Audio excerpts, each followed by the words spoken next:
Welcome, I'm sdkelley. In today's video, I bring 3 DIYs making these wooden pallet boards that you can use for a variety of decor or practical purposes.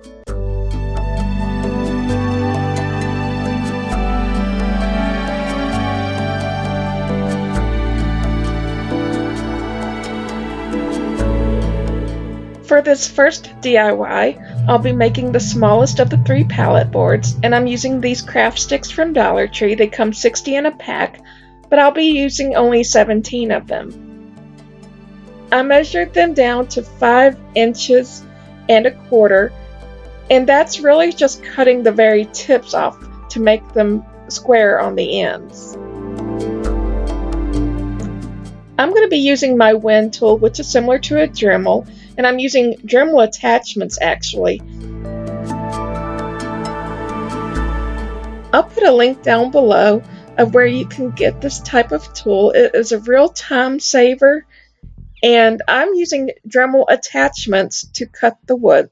And I got the attachments from Walmart actually. But I like the way it's a time saver. I like the way it cuts real clean edges and doesn't leave splintering. And I can use these tips for other projects, like to make little wooden flowers and things like that in the future.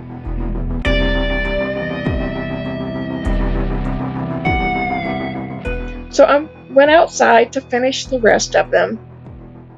It's always a good idea to be doing any kind of saw cutting in a well-ventilated area. Wear a mask and goggles, of course, just in case, but I've never had any problems, but it's important to be safe.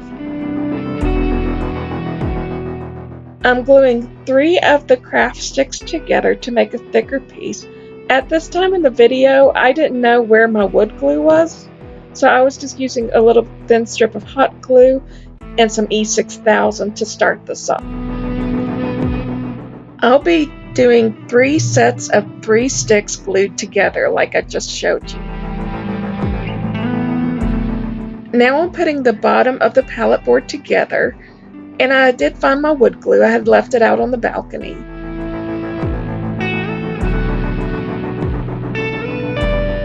I'm assembling the bottom of the pallet board by taking the 1 strip of wood and putting it on the sides. And then I'm going to put 1 in the middle.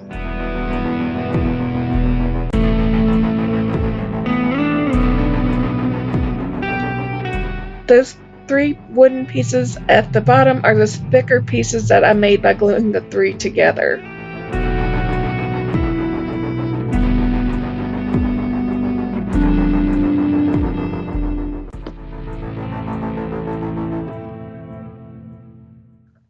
Once it was dried, I was able to just flip it over, and now I can build the top part of this pallet.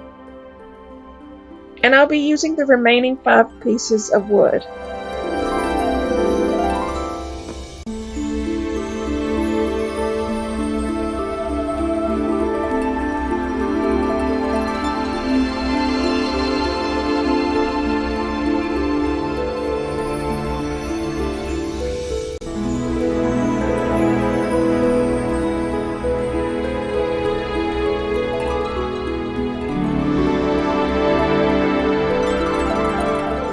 I just placed them on as evenly as I could from end to end, spacing them apart as evenly as I could, and going in the opposite direction of the middle frame part. For this next pallet board, I'm using the jumbo or giant craft sticks. They're the largest ones you can get at the craft section at Walmart. And I'm trimming these down to 9 inches each. And I'll be using 17 of them, just like I did with the previous pallet board.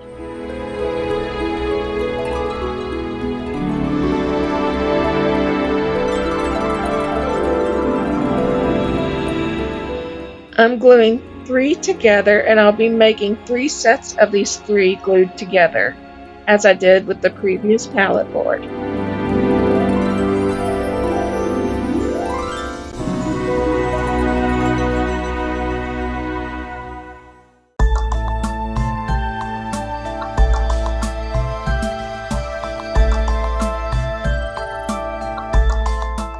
I'll be building this larger pallet board exactly the same.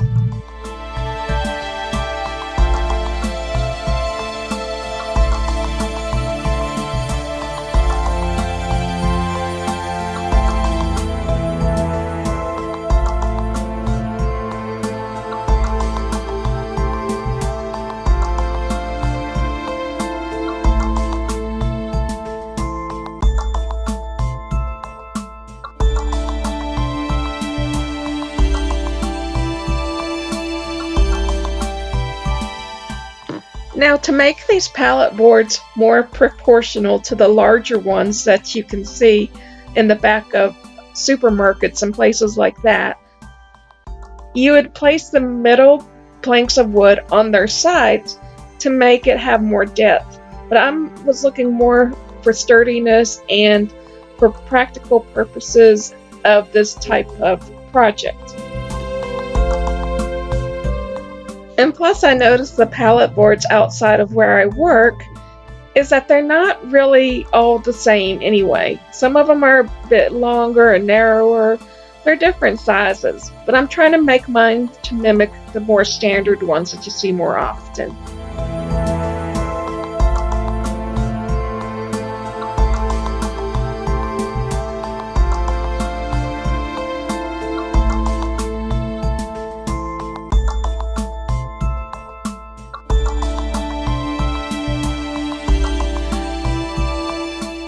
Now, one thing I don't like about wood glue is it can slip and slide on you a little bit when you're not looking, especially if you place something kind of heavy on it to help it stick better. I'm just going around and making sure that they still line up with the grid on this mat.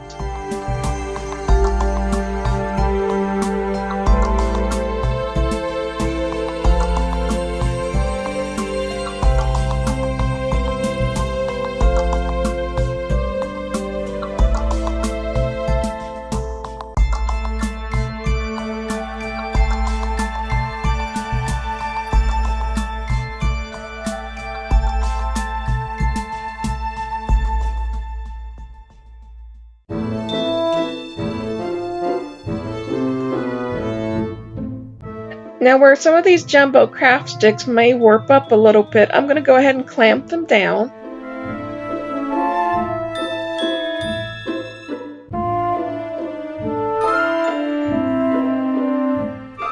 Now, this box that I use to hold all my different Sharpie markers and wood stain markers and certain paint pens that can be upright, I have them in here, and it's just the right amount of weight to hold this pallet board pieces in place.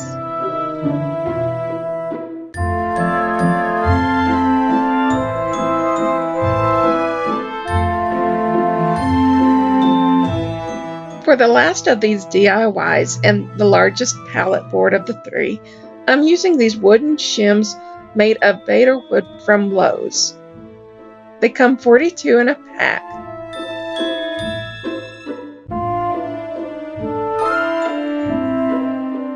I'll be using 22 of them.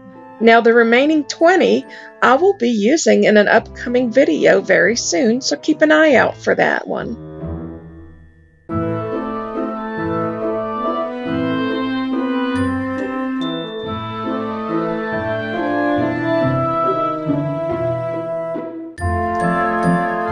Taking 2 of the shims, I'm going to glue them facing opposite directions. I'm going to glue them together and make one level piece of wood or small board. I'm going to do this to them in pairs, making a total of 11 boards. This package of wood shims cost me less than $5 because it was half off at Lowe's, but they're around that same price. And they also make great planks of wood if you glue the 2 halves together. If you don't like the lines that it creates, which is virtually unnoticeable, you can always use wood filler.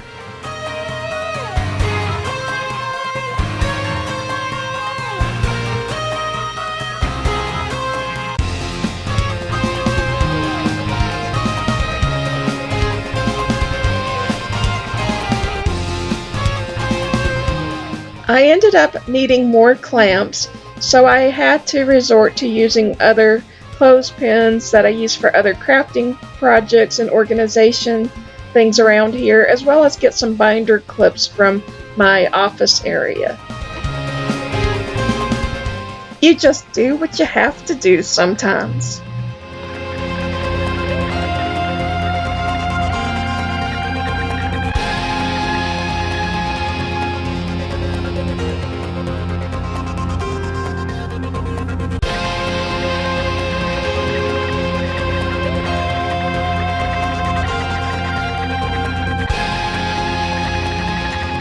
So now that I have all my 11 pieces of wood together, I'm going to be spacing them out on my grid mat, and I'm going to build from the bottom up.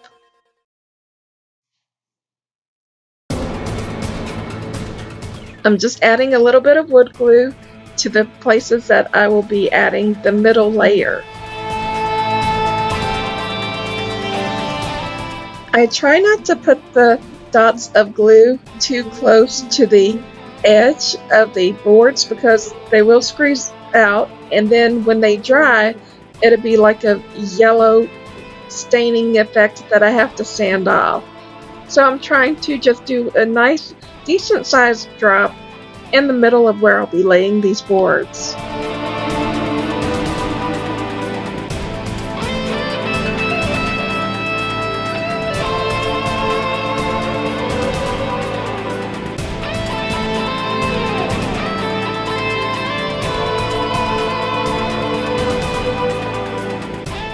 This self-healing mat with the grid has been so helpful in so many of my crafting projects.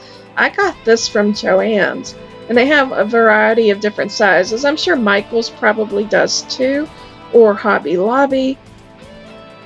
I think Walmart even carries some of them, maybe just not as big of a selection. And I really like this. This has lasted me a long time. And this brand is by Friskers. I'll put a link to these self-healing mats in the description below, and you can check them out. But if you want to not order them online and just go pick them up somewhere, you can definitely get these at most crafting stores. But this mat has been so wonderful in helping me place these different pieces of pallet boards to have them as even as possible.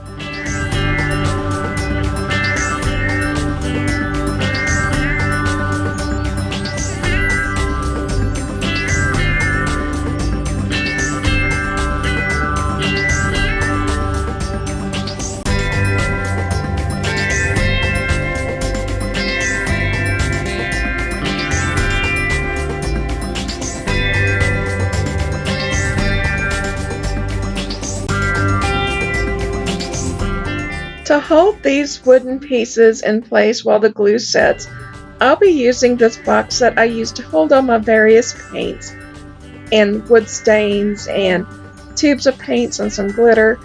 I mix most of my paints with the white and black to make the colors that I want, so I don't buy too many paints, so I figured I can keep them contained in that box. I like to do anything I can to reduce clutter on my crafting station and have it look nice. So here are all the pieces, and I really like how they turned out. Now it's just time to finish them up. For the smallest one, I'm going to be wood gluing some timber blocks that I got from Dollar Tree. They come in that child's game, and they're similar to the Jenga blocks, but they're a little bit smaller. Anytime I see these at Dollar Tree, I like to pick them up, about 2 or 3 packages of them, because you never know how long they'll stay on the shelves there. And I'm just gluing these 4 to the bottom to add some height to it. And I'm going to take this outside and spray this Krylon Clear Matte Spray to seal it, because this will be used to hold my paintbrushes while they dry after I clean them. For the second palette board, I'm just using some Waverly white chalk paint. And yes, that is a TV dinner tray. I like to keep those. I don't eat TV dinners too often, or these microwavable meals too often, but when I do, I like to save the containers, clean them out, and use them as pallets for my paint.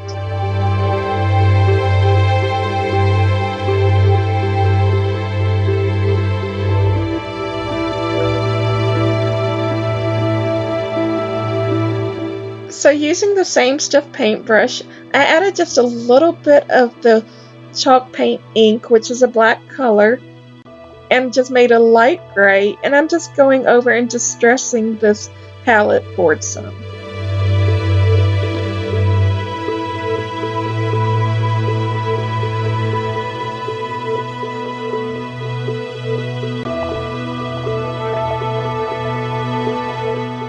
Now this part is completely optional, of course, but I'm just showing how I made my earring holder for the palette board. I had marked everywhere that I wanted to cut, and I have this jumbo craft stick cut down to 9 inches, just like the pieces of the palette board, and I have it clamped onto this scrap piece of wood.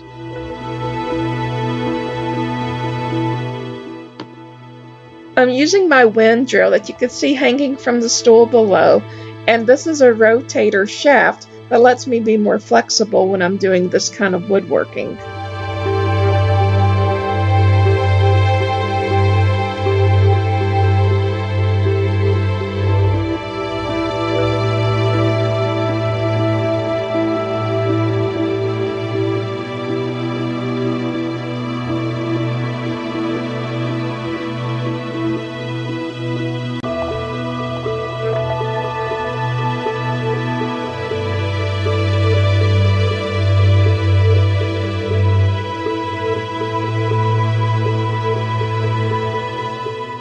And now I'm just switching out to a micro drill bit, which will be the perfect size to make holes in this board.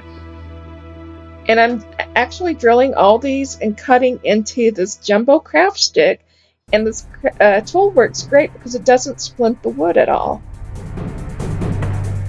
I had marked the holes and the slits at the top to come in 1 centimeter from each side, which will end up being the perfect size and shape to hold my earrings.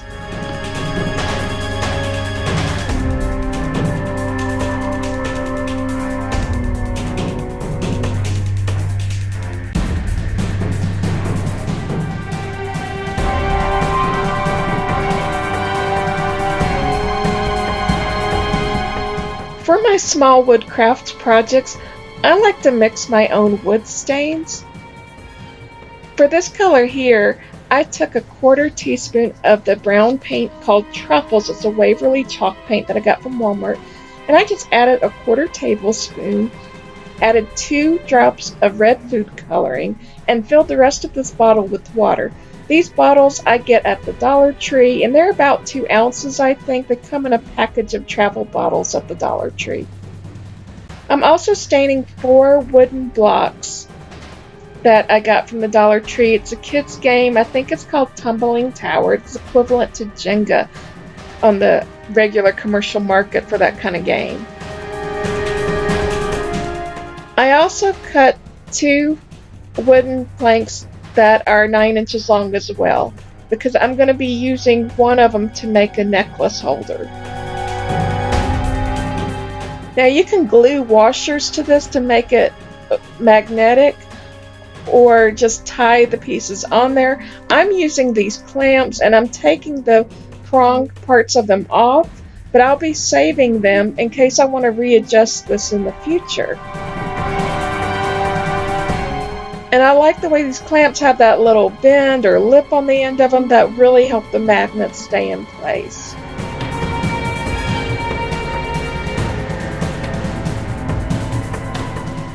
Now these pieces that I'm taking off, you could also put a magnetic strip on the back and keep them on there.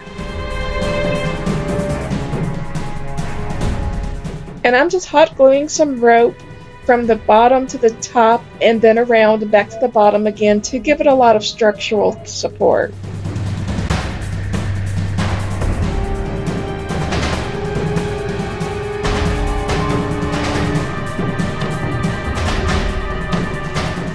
If if you use binder clips to hold the magnets, I recommend using at least a 3/4 inch that will be strong enough to hold the magnets in place, but also no bigger than 1.25 inches, because you don't really want it to stand out too much past the things that you put on here. So this is a magnet I made out of one of those white buckets from the wedding section at the Dollar Tree. It's in the party favor section. And I had distressed it some with some black ink paint and put some flowers in it. I also put these industrial magnets on the back of these wood pieces.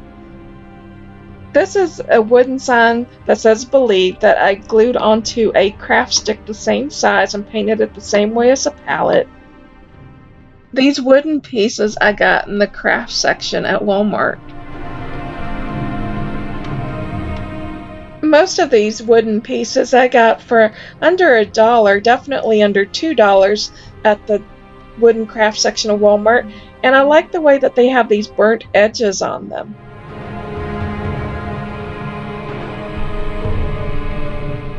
Now that the wooden pieces are dry, I'm going to go ahead and assemble my jewelry holders.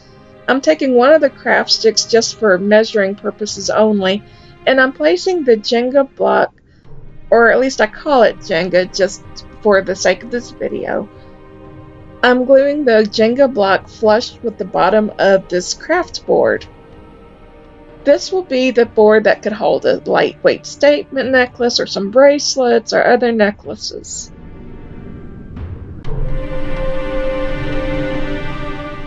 I used the craft board for measuring purposes so that the magnets will line up with the clamps that I placed on the board.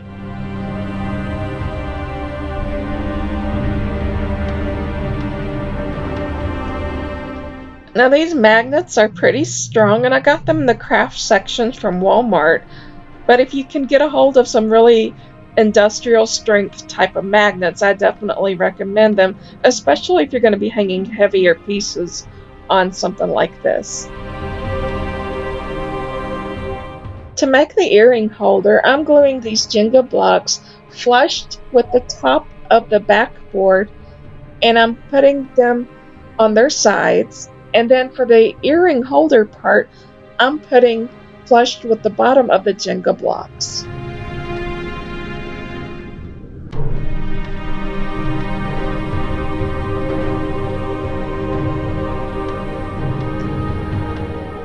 I'm lining up the necklace holder with the earring holder so I know where to put the magnets.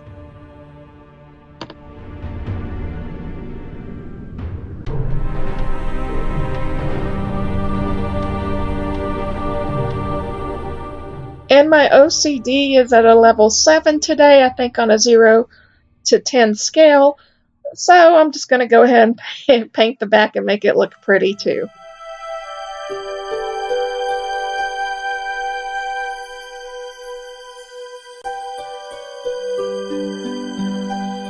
For this final and largest of the palette boards, I'm taking some wood stain that I blended using the chalk paint colors of ink and truffle. I used a 1/4 tablespoon of each and 2 drops of this blue food coloring, and I poured water in the rest of this travel bottle from Dollar Tree. And I'm just pouring it on there and just using a stiff paintbrush just to spread it. And this makes like a nice wood staining effect, and it lets some of the grains show through the wood. And it gives it a more weathered and authentic palette look. I like the way the wood stains I make go a long ways. A little does go a very long ways. And I don't have to wipe it off afterwards. Now I'm just hammering with some small craft nails. They come from the Dollar Tree as well in the picture hanging aisle. They come in those little picture hanging kits, and they're just the right size of thickness. They go to the front but not all the way through, and this will add definitely a lot more structural support because I plan on hanging some pots on here eventually with real plants, but I'm going to start with the fake succulents that I get from the Dollar Tree.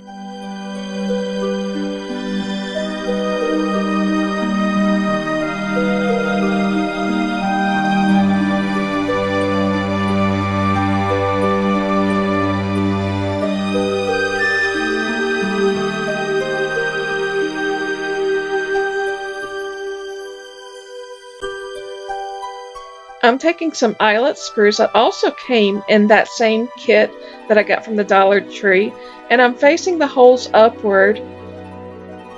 And this is so if I want to hang it with S-hooks on the outer side, I can do so later. However, I'm going to use a wire out of that same kit and hook this on the eyelet hooks to have a way to hang this up. And it's going to be very sturdy and perfect for outside on my balcony.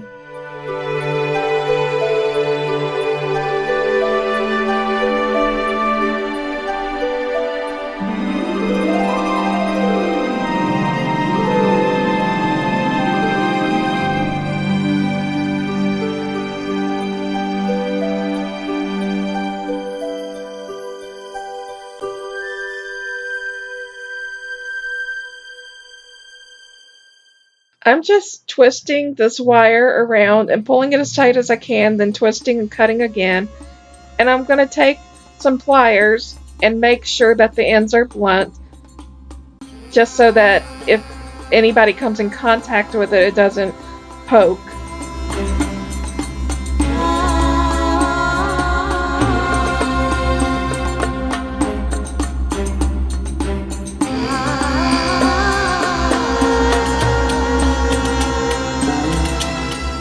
I'm gluing 2 of these wooden blocks on the back of this pallet board and just going over it again with the wood staining paint so that if you see it from the side it matches.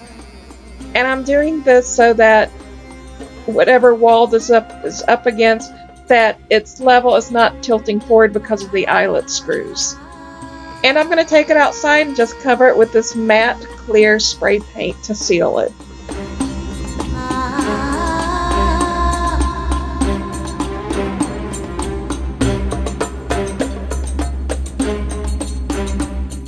I'm keeping this part fairly simple, and I'm just going to distress these 2 terracotta pots that I got in a package of 2 at Dollar Tree. And I'm just going to be distressing them with the white chalk paint, and I poured just enough for each pot, and I'm really impressed at how well this chalk paint spreads and covers. I'll be adding some weathered distress marks with the stain that I used to stain the palette.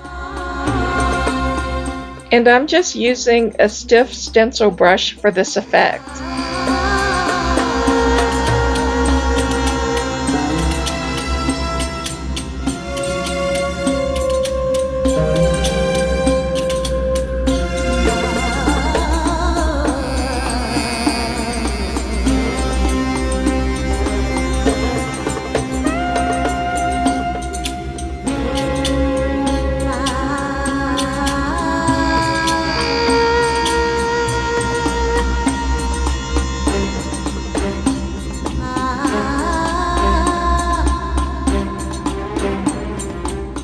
Now I want these pots to lean forward a little bit, so I'm tying a loop in the middle of this piece of jute rope that's about 2 feet long, and I'm just wrapping it around these pots.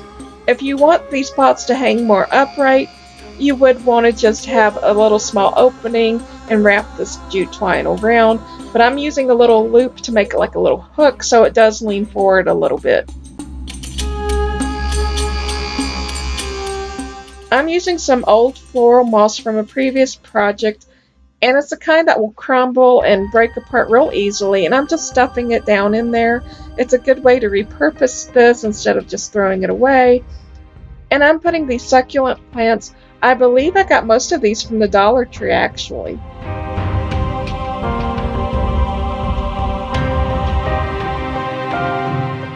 These 2 lighter green pieces of succulent actually came from one big long piece that I got from Joann's, and I cut it down into several smaller pieces, so it really was a good deal. It was like $3 with a coupon. I bought these S-hooks from Walmart, and they come in a package of 4 in the hardware section, and I'm just widening them a little bit with pliers so that they hang nicely over the pallet wood pieces. So here's how my projects turned out.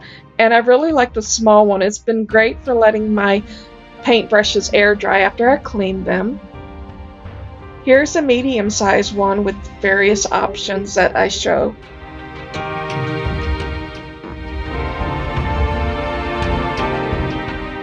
I would love to know what ideas you would have for these pallet boards. Leave me a comment below, or any questions. I welcome those too.